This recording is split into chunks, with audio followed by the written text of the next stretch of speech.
कभी आपने सोचा है कि आपकी ज़िंदगी के जो उतार और चढ़ाव हैं, जो ऊपर नीचे की ज़िंदगी है, जो हंसी है, खुशी है, गम में किस वजह से होती है और कौन कौन है जिम्मेदार जो हमारी ज़िंदगी में अहम किरदार अदा करता है। जब आप रोती हैं तो कभी किसी ने आपको चुप करा है। जब आप रात को सोते हुए अपनी आँखों को गहरे गहरे आंसुओं से साफ करते, कभी आपको किसी ने चुप करवाया है।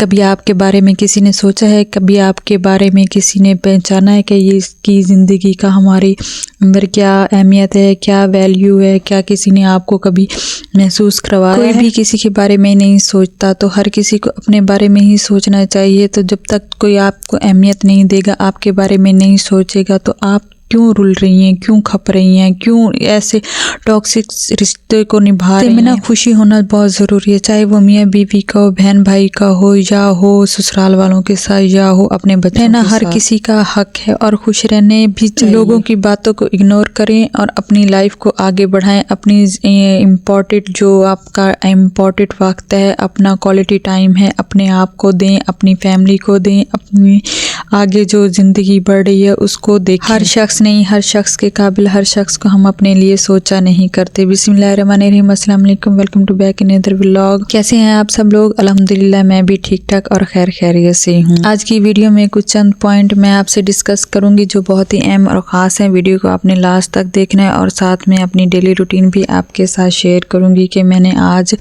अपनी डेली रूटीन में क्या क्या काम किए हैं, ये भी आपके साथ शेयर करूंगी। तो समझ आपको तभी आएगी जब आपको वीडियो को लास्ट तक देखेंगे और समझेंगे कि वीडियो में क्या बोला जा रहा है, क्या कहा जा रहा है। तो आपने वीडियो को लास्ट तक ज़रूर देखना है और चैनल को सब्सक्राइब किए बगैर नहीं जाना। अच्छा जी हाँ, मैंने झाड़ू लगाने के बाद मोपिंग करना स्टार्ट कर दिया। जैसे आपने पहले देखा होगा कि ग्रीन कलर का मेरा मोप था, तो वो ना उसकी डंडी जो थी वो टूट गई थी। तो मैंने ना ये दो जो शर्टें होती हैं ना, इनको मिक्स करके ना ऐसे मोप बना लिया। और सच्ची मेरी कमर में इतना ज़्यादा पेन रहने लग गया था उसकी वजह से कि मेरे से ना बैठा भी मुश्किल हो रही थी बैठने में। और ज़ाहिर है घर को भी मैंने खुद संभालना होता है, देखना होता है। तो मैंने ये जुगाड़ लगाए और माशाल्लाह से ना ये जुगाड़ ना काफ़ी वर्क कर। देखिए ज़रूरी नहीं है हर किसी के हालात एक ही जैसे हैं, एक घर में एक ही सबके हालात हों, तो अपने हालात को अपने मुताबिक ही ढालना पड़ता है। तो मैं भी कोशिश करती हूँ कि अपनी जो मेरी है ना इनकम, मेरी हस्बैंड की है, मेरी है, तो मैं उसमें रह के ही अपना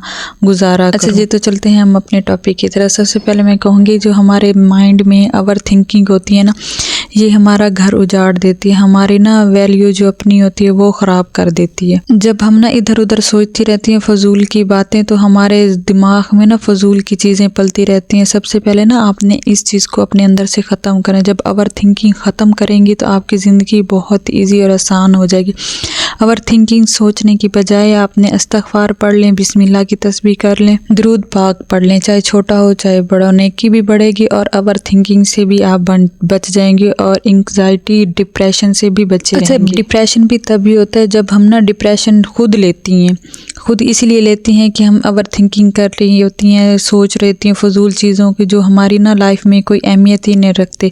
वही चीज़ हम सोच रही होती हैं, वही हमारे दिमाग में पड़ रही होती हैं, वही ओवर थिंकिंग ही बन जाती है। तो सबसे पहली कोशिश आपने यही करनी है कि ओवर थिंकिंग को आपने बिल्कुल अपनी लाइफ से कट ऑफ कर देना है। जो भी बड़ी अहम और ख़ास इम्पोर्टेंट है, अपनी आप को अहमियत देना, अपने आपको इम्पोर्टेंस देना, अपने आप को वैल्यू। जब आप दूसरों से अपने आप को तरजीह देंगे ना, तो देखिए बाज़ औरतें ऐसी होती हैं जिनका ना पहनावा बहुत ही अच्छा होता है, इतना पहनने ओढ़ने का सलीका होता है, उनकी बॉडी लैंग्वेज बोल रही होती है कि माशाल्लाह कैसी दिखती हैं, लेकिन ना उनमें ना बोलने का जो तरीका होता है ना, कॉन्फिडेंस होता है ना, वो लूज़ होता है। वो इस वजह से होता है कि लोग आपको ब्लेम करते रहते हैं, कहीं लड़ाई झगड़ा जो भी कुछ हो ना, आपको ही कहते हैं कि अगर आप ना बोलती तो ये सही था, अगर आपने यहाँ ना बोलना होता तो बात ना बिगड़ती। आप पे ही ब्लेम किया जाता है जो आपको अंदर अंदर खा जाती है। और नेक्स्ट टाइम आप बात करने से पहले ना 1000 बार सोचती हैं कि मैं बोलूँ या ना बोलूँ, मेरी वजह से ये चीज़ ख़राब ना हो जाए। अपने आप में कॉन्फिडेंस रखें, जो आप बात कर रही हैं ऊपर उस पर अटल रहें और अपने आप को ना ब्लेम करना भी छोड़ दें। लोग हमें ब्लेम करते हैं यानी कि, तो हम सोचते हैं कि वाकई हमारे अंदर ही कोई गलती होगी जिसकी वजह से ना लोग हमें कह रहे हैं हम ही गलत हैं। नहीं, हम गलत नहीं, जिस टाइम पे बोलना चाहिए हमें बोलना ही होता है। ये ना हो कि दुनिया भर के लोग हमें सुना के चले जाएं और मुंह में हम वो कहते हैं ना हम चिंगम चबाते रहें और बात बस सुनते रहें और बात में कुटते रहें करते रहें और अपने आप को ही ख़त्म कर लें। तो ये चीज़ ना आपने अपने अंदर से ख़त्म करनी है। अपने आप को अहमियत देनी है, अपने आप के बारे में सोचना है, ये नहीं कि आप दूसरों के बारे में सोच सोच के खुद को बीमार और जब पता लगे कि मैं बीमार हो गई अब मेरे पास कुछ नहीं बता तब सोचते हैं कि काश मैं अपने आप को टाइम देती थी, अपने आप को संवार लेती, अपने घर को संवार लेती, दूसरों पे टाइम ना देती। तो वो चीज़ें ना बाद में एहसास होता है। तो अपना जो क्वालिटी टाइम है ना अपने आप को दें, अपने आप को सुने, अपने आप को समझें, अपने बारे में सोचें समझें, अपनी क्वालिटी को पहचाने कि हमारे अंदर क्या चीज़ है, हमें क्या बोलना चाहिए, लोग हमें ब्लेम क्यों करते हैं। और अपने अंदर ना एक बेहतरीन किस्म का ना कॉन्फिडेंस ले। अच्छा नेक्स्ट जो मेरी बात है वो बहुत ही ख़ास है, क्वालिटी टाइम। जो हमारा क्वालिटी टाइम होता है ना हम दूसरों को दे देते हैं, अपनी फैमिली को, अपने हस्बैंड को या हस्बैंड वाइफ को नहीं। ज़रूरी नहीं है कि बीवी से ही आप एक्सपेक्ट करें, बीवी ही आपके लिए सब कुछ करे। बीवी भी चाहती है कि हस्बैंड भी मेरे लिए बहुत कुछ करे, वो भी मुझे क्वालिटी टाइम दे, मेरे लिए सोचे, मेरे लिए समझे।